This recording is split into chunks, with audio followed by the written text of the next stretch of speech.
Oke, sistem koordinat Kartesius di R3. R3 ini untuk menyatakan ruang ya.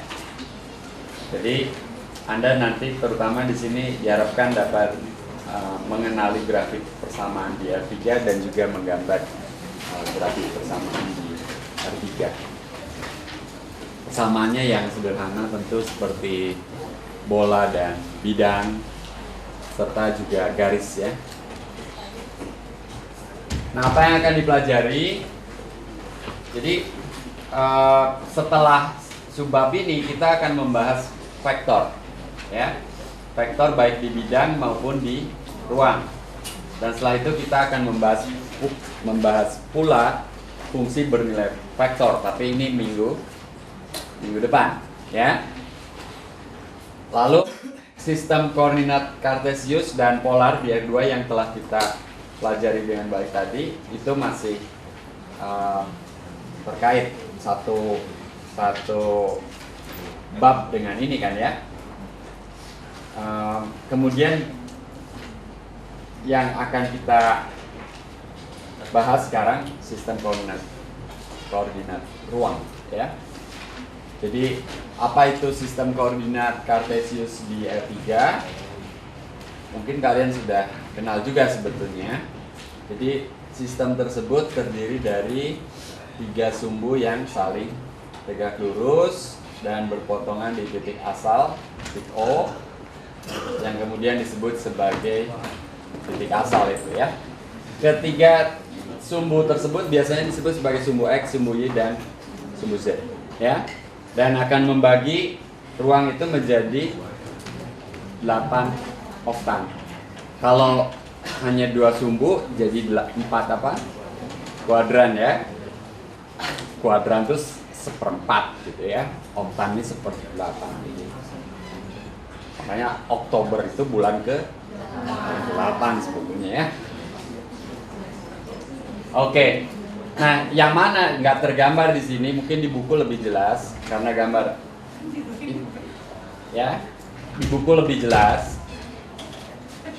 Yang tergambar di sini ini hanya sumbu X positif, sumbu Y positif, dan sumbu Z positif. X negatifnya ke belakang sana. Ya, jadi ini sebetulnya 3 dimensi, ini ke depan gitu ya. Tapi kan kita menggambarkannya di kertas atau di papan yang 2 dimensi. Ya, padahal ruang ini 3 dimensi. Jadi 3 dimensi itu harusnya mudah ya.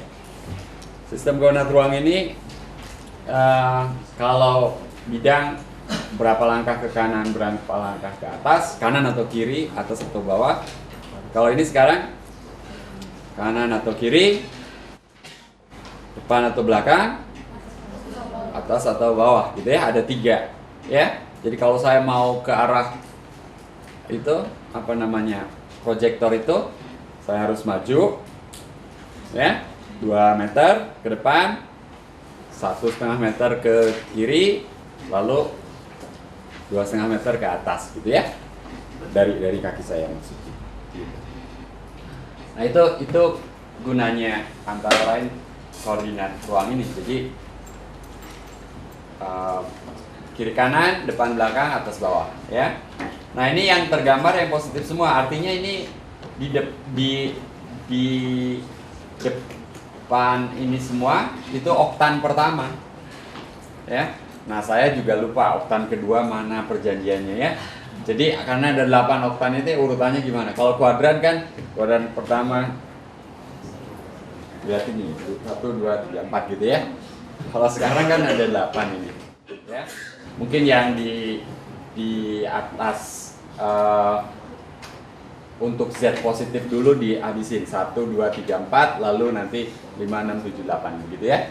Tapi saya kira tidak akan sering ditanyakan, bahkan mungkin tidak akan ditanyakan sebuah titik berada di oktan mana, kecuali oktan pertama itu harus tahu ya. Oktan pertama adalah semua nilai X, Y, dan Z positif ya.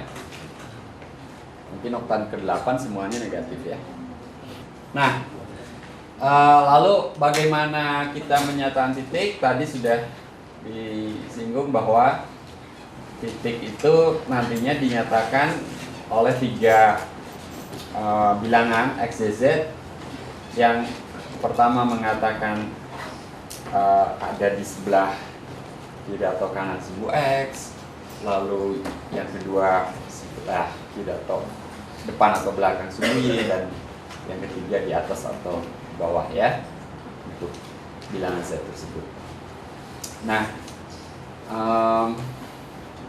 seperti pada gambar di sini, kalau kita punya titik P ini di oktan pertama, ini ceritanya kalau diproyeksikan ke bidang XY, jadi X dan Y itu yang mendatar, gitu ya. Maka kita dapatkan titik ini, dan kemudian titik ini diproyeksikan ke sumbu X dan sumbu Y, kita dapatkan absisnya atau nilai X-nya dan nilai Y-nya. Jadi untuk mendapatkan titik P, seolah dari 0 ini bergerak sekian satuan ke sumbu X, ke arah sumbu X, lalu sekian satuan ke arah sumbu Y, dapat titik ini. Lalu tinggal naik sekian satuan ke arah P, gitu ya. Jadi titik P diperoleh dari bergerak dari 0 ke sini ke arah sumbu X positif, lalu bergerak lagi ke arah sumbu Y, searah sumbu Y, lalu bergerak ke atas searah sumbu Z.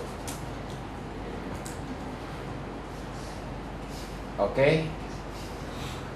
Nah, rumus jarak antara 2 titik P dan Q diberikan oleh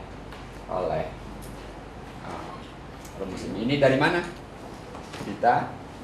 Pythagoras. Kalau Anda lihat yang garis putus-putus hijau ini, dari O ke titik ini, sebutlah ini P aksen gitu ya. O ke P aksen itu dari Pythagoras antara X dan Y saja. Akar X 2 min X 1 kuadrat tambah Y 2 min Y 1 kuadrat. Itu jaraknya. O ke di sini, P aksen lah katakan. Lalu untuk menghitung OP, Pythagoras lagi dengan sisi yang vertikal ini. Nah, sudut di sini ini tegak lurus sebetulnya, ya. Antara OP aksen dengan PP aksen itu tegak lurus, ya. Jadi sudut ini tegak lurus ini. Dalam gambar tidak kelihatan seperti itu karena itu sesungguhnya 3 dimensi, ya. Jadi pakai Pythagoras lagi, yang tadi akar X kuadrat, maaf, X2 min X1 kuadrat tambah Y2 min Y1 kuadrat dikuadratkan lagi jadi jumlah 2 suku ini, lalu ditambahkan suku ketiga dan diakarkan. Jadi Pythagoras bisa dipakai berkali-kali juga gitu ya. Nah, kalau untuk matematik sebetulnya setelah R2, R3, maka dengan cepat kita bisa mengatakan Rn juga seperti itu, gitu ya. Ada n komponen, gambarnya tentu akan susah, tapi kita udah bisa berimajinasi lah ya. Ruang berdimensi 4 itu nggak bisa digambarkan, tapi jarak tuh ya seperti ini juga. Koordinat tinggal nambah satu bilangan gitu ya, dan seterusnya. Nah, persamaan bola, bidang, dan garis ini tambahan dari saya yang sebetulnya nanti dibahasnya pada 11.8 mungkin ya, tapi bisa saya bocorkan sedikit sekarang ya. Ini sudah pinjam kata vektor juga ini ya. Oke, kita mulai dengan bola mudah. Kalau bola mungkin saya harus ralat ini. Ini persamaan permukaan bola atau kulit bola ya. Jadi bolanya hanya tepinya saja seperti lingkaran gitu ya. Bukan daerah lingkaran. Ini juga kulit bola, bukan bola dengan isinya. Nanti saya ralat ini. Ini persamaan permukaan bola biasanya disebut. Kalau bahasa Inggris itu ada sphere, ada ball, ya. Sphere itu yang permukaannya saja. Nah, ini yang dimaksud permukaannya saja. Yang berpusat di P, yang koordinatnya ABC dan berjari-jari R ya seperti ini. Ya. Kalau diambil akarnya, maka XYZ itu berjarak R dari ABC. XYZ-nya sembarang, ABC-nya tetap ya, tertentu. Dan jaraknya tetap R. Jadi bayangkan ada ABC lalu titik-titik yang berjarak R terhadap atau dari titik ABC tadi. Nah, kalau 2 dimensi ya jadi lingkaran, tapi 3 dimensi ini akan membentuk permukaan bola. Lalu persamaan umum bidang di R3 seperti ini, AX tambah BY tambah CC sama dengan D. Sama dengan D, koma, lalu ini keterangan ini. Saya tidak bisa memberi, ya sebetulnya kalau diberi waktu, ini harusnya ada jarak. Setelah koma, itu keterangannya A kuadrat tambah B kuadrat tambah C kuadrat tidak sama 0. Maksudnya apa ya? Maksudnya tidak semuanya 0. Salah satu paling sedikit, salah satu tidak 0 ya. Kalau semuanya 0 ya nanti persamaannya apa? Persamaannya 0 sama dengan B gitu ya. Jadi ya nggak akan jadi bidang. Tapi kalau ada setidaknya salah satu 3,0 maka itu persamaan bidang. Termasuk kalau cuma satu saja, misalnya Z sama dengan 1. Z sama dengan 1 itu persamaan bidang. Ya, bukan garis, bukan titik. Z sama dengan 1 itu nantinya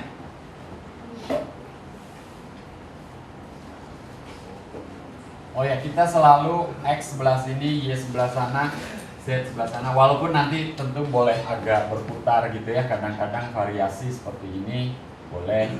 Tapi kita menganut sistem tangan kanan.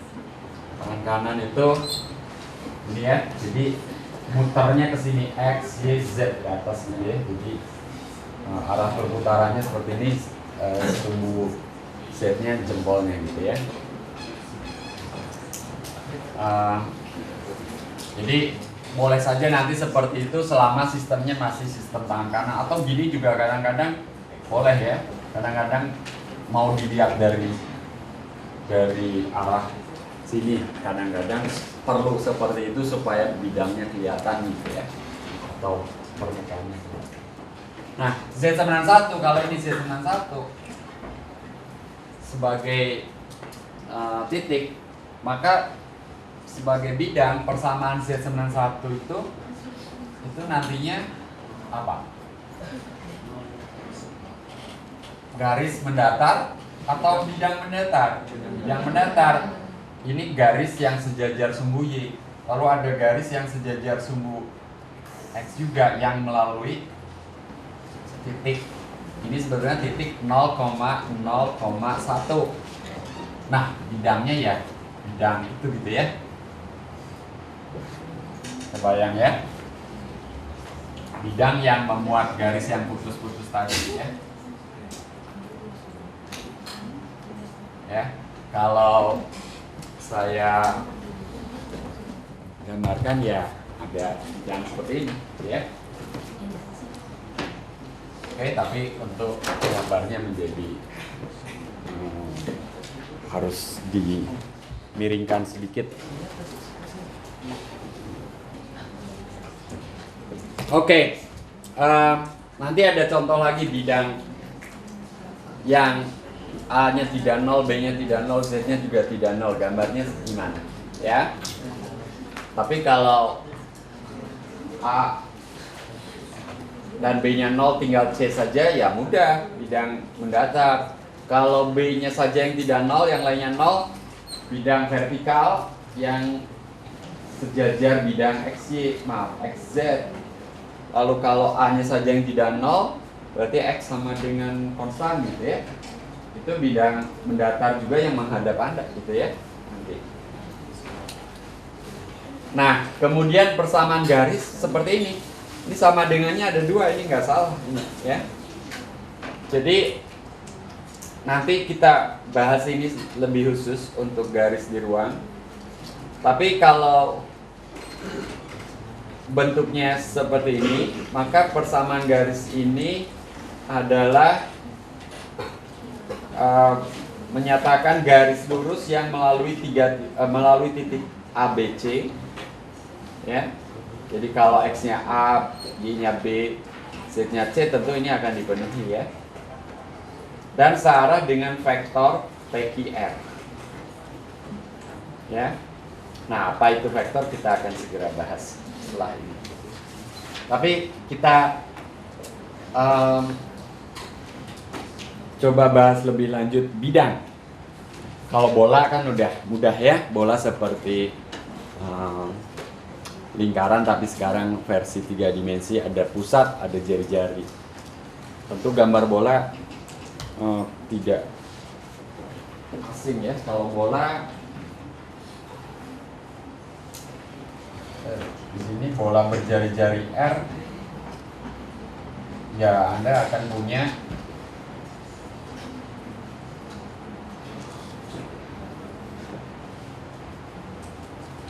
ya gambar 3 dimensinya kira-kira begitulah, ya. Ini pusatnya di 0 gitu, ya. Jadi,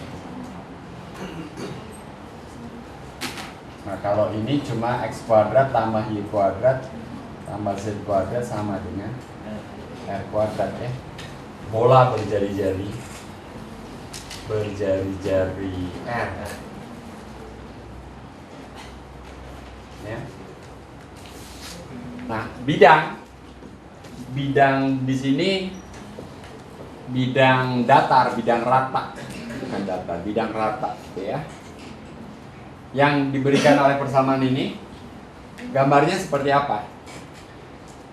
Kalau garis di bidang, Anda biasanya cari titik potong dengan sumbu X dan sumbu Y. Nah, sekarang sama juga, cari titik potong dengan sumbu X, sumbu Y, dan sumbu Z kalau ada, ya. Nggak selalu ada, seperti bidang Z91 nggak memotong sumbu X ataupun sumbu Y, ya. Tapi kalau ada, kita coba cari koordinatnya. Nah, bidang ini setelah dicari ketemu 3 titik potong dengan ketiga sumbu, ya. Yang dengan sumbu X itu koordinatnya 6, 0, 0. Dengan sumbu X itu berarti Y dan Z-nya 0. Jadi mudah, ya. Kalau Y dan Z-nya 0, ya X-nya pasti 6. Lalu kalau X dan Z-nya 0, Y-nya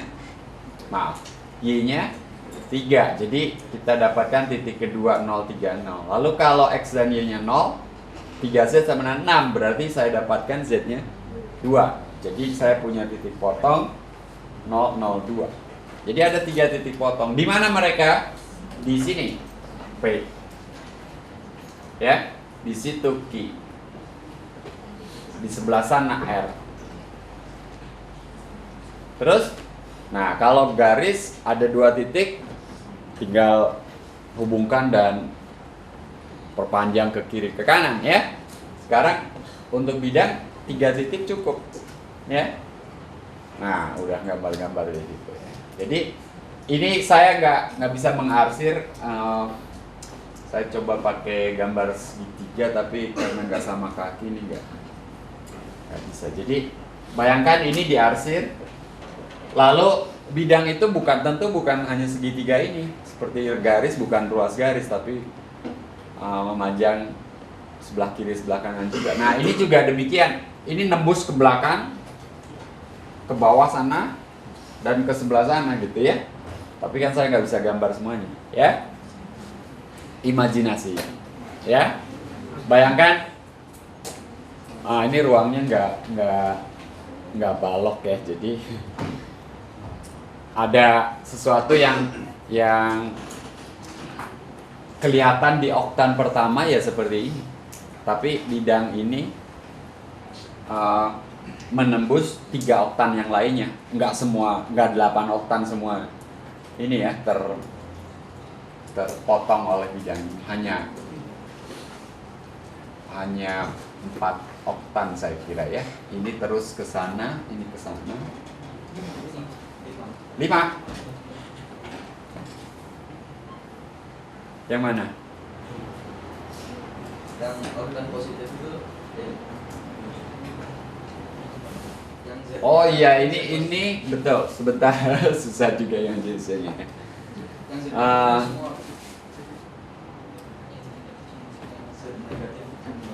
Yang Z positif semua ya? Ya, yang Z-nya negatif itu yang X sama Y-nya positif aja. Tapi jangan lebih juga ya.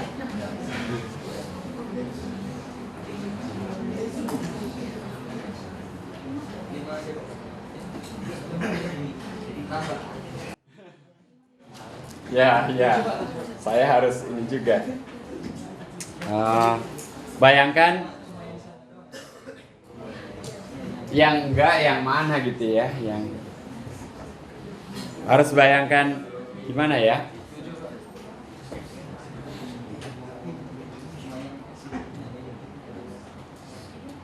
Yang pasti X, Y, Z negatif semua nggak mungkin, ya. Kalau X, Y, Z semua negatif nggak mungkin sama dengan 6 kan, gitu ya. Tapi X dan Y negatif bisa, Z-nya positif. Y dan Z negatif bisa. Saya kira jangan yang 7. Ya. Ya. Jadi oktan ke-8 saja yang enggak. Yang semuanya negatif. Ya, seperti garis di bidang itu bisa melalui 3 kuadran ya. Garis 3 kuadran ya. Kuadran 1, kuadran 2, kuadran 4, kuadran 3 enggak gitu ya. Seperti itu. Oke, itu tidak pernah saya duga sebelumnya juga. Jadi walaupun memang pertanyaan itu enggak datang setiap saat ya. Jadi apalagi oktan ada 8 ini, kita tidak mengurutkan yang 2, 3 dan seterusnya yang mana ya. Dan kita tidak bisa gambar secara lengkap bidang di R3 ini. Oke, itu bisa kalian cek lagi bahwa ini melalui 7 oktan. Mungkin dari persamaannya udah kelihatan memang hanya yang negatif semuanya aja yang nggak mungkin. Nah, coba sekarang kalian yang gambar. Kalau 2X tambah 3Z sama 12, bidangnya seperti apa? Bidang loh ya, ini bukan garis, bukan titik. Tadi Z sama dengan 1 aja bidang, bukan titik. Apalagi ini ada 2 variabel yang terlibat.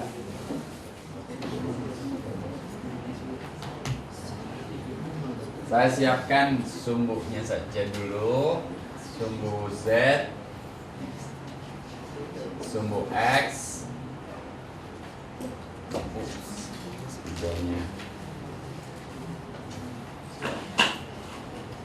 dan sumbu Y, ya, sumbu X, sumbu Z, dan sumbu Y. Apa yang harus dilakukan?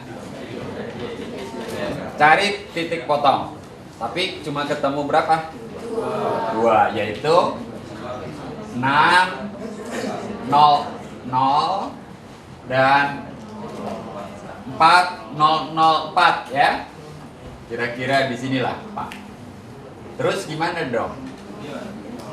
Nah, ini artinya ada garis. Kalau antara X dan Z saja ya cuma garis itu.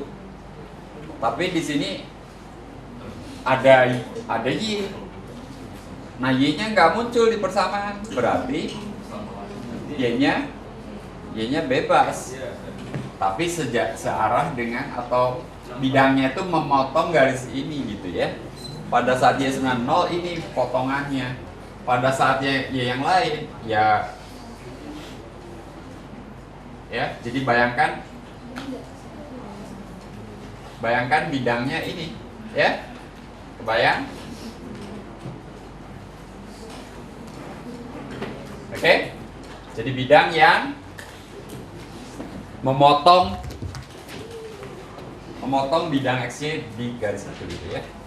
Kira-kira seperti ini nih, kalau X-nya ke depan itu gini.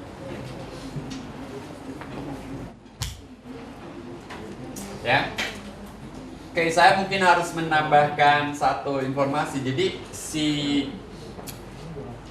tiga sumbu ini sendiri nanti membentuk perpotongan-perpotongan yang khususnya antara sumbu X dan sumbu Y itu terbangun. Mungkin saya gambar lagi. Jadi ada tiga bidang yang kadang-kadang menjadi rujukan, sering menjadi rujukan, ya. Bayangkan ini lantainya, ya. Si lantainya ini, ya, lantainya ini bidang XY gitu ya, XOY. Oke, itu yang mendatar. Lalu yang dinding ini, yang menghadap Anda, itu bidang YOZ ya. Ya, bayangkan YOZ. Jadi itu bidang, kalau dalam hal ini ya papan tulis ini. Lalu ini bidang yang sebetulnya ke depan ini. Ini bidang ya, bidang XOZ. Ya. Yang sebetulnya tidak kelihatan ya. Ini dilihat agak dari sebelah sini jadi kelihatan. Jadi ada bidang YOZ yang menghadap Anda, bidang XOZ yang datang menghampiri Anda, lalu bidang XOY yang horizontal gitu ya, mendatar. Nah, yang tadi garis 2X tambah 3Z sama dengan 12 ini adalah perpotongan bidang dengan bidang XOZ. Ya, bidang XOZ ini setara dengan Y sama dengan 0. Bidang YOZ ini setara dengan X sama dengan 0. Bidang XOY setara dengan Z sama dengan 0. Ya. Tadi Z sama 1. Sekarang kalau Z sama 0 ya lantai ini. Ya, ini X sama dengan 0, ini Y sama dengan 0.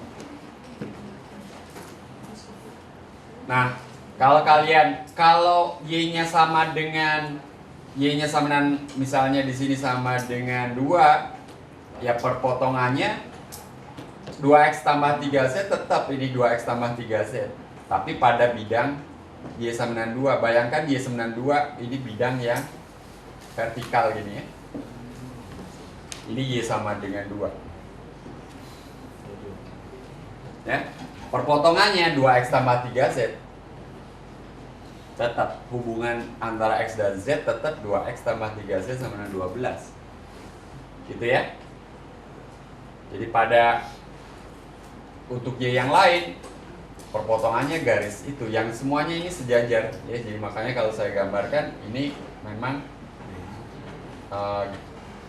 garis-garis yang sejajar 2X tambah 3Z sama dengan 12 untuk Y yang berbeda-beda. Gitu ya.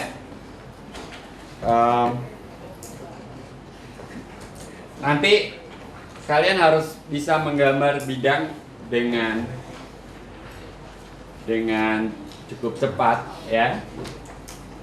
Barangkali dengan bantuan mencari titik-titik potong atau irisan dengan bidang-bidang